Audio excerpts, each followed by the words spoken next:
नमस्कार साथियों, सफल आईएएस में आपका हार्दिक स्वागत है। आज हम एक ज्वलंत मुद्दे पर चर्चा करेंगे।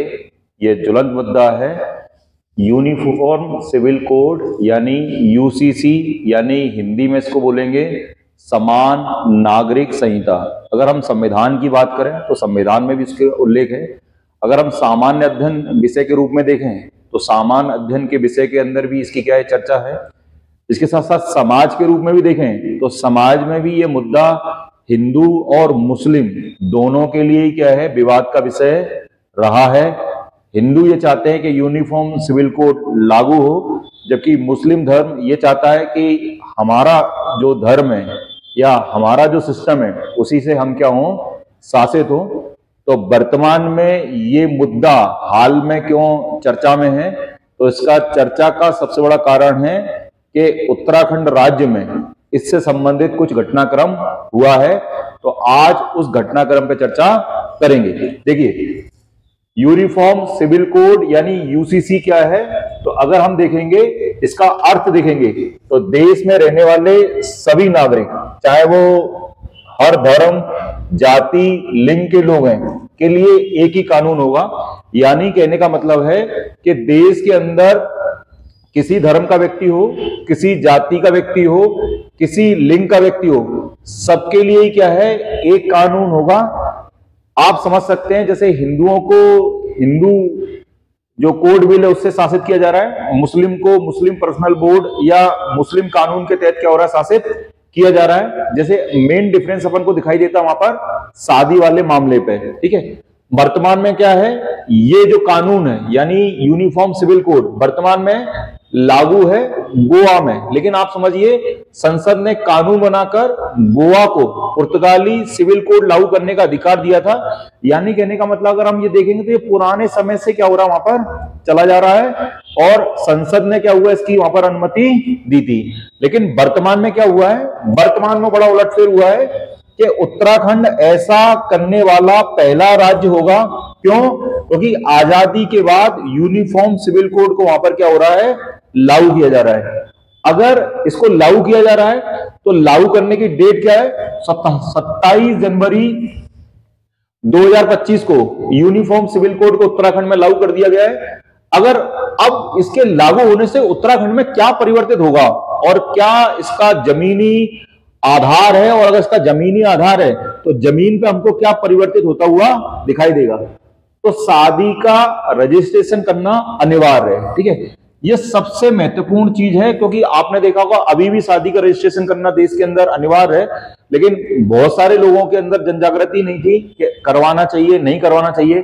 तो जब कभी शादी वाले मामले जो उलझते हैं, विवाद में जाते हैं, तो महिला को बहुत दिन तक तो ये समय लग जाता है कि मेरी शादी इस व्यक्ति के साथ हुई है। तो यहां रजिस्ट्रेशन होगा तो उसको सिद्ध करने की जरूरत नहीं पड़ेगी। किसी भी धर्म, जाति, संप्रदाय के लिए तलाक एक समान होगा। जैसे मैंने आपको बताया था कि हिंदुओं के लिए एक अलग प्रोसीजर है, मुस्लिमों के लिए एक अलग प्रोसीजर है। अब वो सारी प्रोसीजर क्या होगी, एक ही तरीके से क्या होगी। साथ ही सभी धर्म की लड़कियों की शादी की न्यूनतम उम्र 18 वर्ष को सरकार ने क्या हुआ है, कर दिया है। ये भी सराहनीय कदम है कि किसी भी स्थिति में समाज के अंदर अभी भी सरकार भरकर प्रयास करे, लेकिन प्रयास किया जाता है कि लड़की की जल्दी से जल्दी क्या कर दी जाए, शादी कर दी जाए। लेकिन चूंकि इसको एक कानून का जामा पहना दिया गया है तो जमीन पे ये क्या होगा, हमको एक अच्छा कदम होते हुए क्या होगा, दिखाई देगा। सभी धर्म के लोग बच्चा गोद ले सकते हैं, परंतु बच्चा स्वयं के धर्म का होना चाहिए। यानी कहने का मतलब है कि कोई व्यक्ति बच्चा ले सकता है, अच्छी बात है, कोई दिक्कत नहीं है। इससे बहुत अच्छी चीज ये होगा कि भाई कोई व्यक्ति बच्चा गोद ले रहा है जो अनाथालय में जो बच्चे हैं, या किसी भी स्थिति में किसी के माँ बाप खत्म हो गए, कोई प्राकृतिक आपदा आई जहां पर इस प्रकार के बच्चे हैं, उनको एक नया परिवार, नया घर मिलेगा। लेकिन कंडीशन जोड़ दी है कि जो व्यक्ति जिस धर्म का होगा उसी धर्म के बच्चे को क्या होगा, गोद लेगा। हलाला, इद्दत जैसी प्रथाओं क्या होंगी, बंद होंगी। यानी कहने का मतलब है ये समाज में जो कुरीतियां हैं, चाहे वो हिंदुओं की हो चाहे मुस्लिमों की हो, ठीक है, लेकिन ये मुस्लिमों को कुरीति है तो यहां पर सरकार ने एक बड़ा प्रहार किया है, ठीक है। संपत्ति में लड़का लड़की का बराबरी का हकदार होगा। यानी कहने का मतलब हो गया अब परिवार की जो प्रॉपर्टी है उसमें लड़का और लड़की क्या है, बराबर की क्या है, हकदार है। सबसे बड़ा जो आधुनिक संस्कृति के अंदर जो एक मुद्दा हमको दिखाई दे रहा है, लिव इन रिलेशन। ठीक है, लिव इन रिलेशन में क्या होगा, अब रजिस्ट्रेशन अनिवार्य होगा। ठीक है, उम्र अगर 18 से 21 वर्ष है और अगर 18 से 21 से कम है तो माता पिता की सहमति लगेगी रजिस्ट्रेशन के लिए।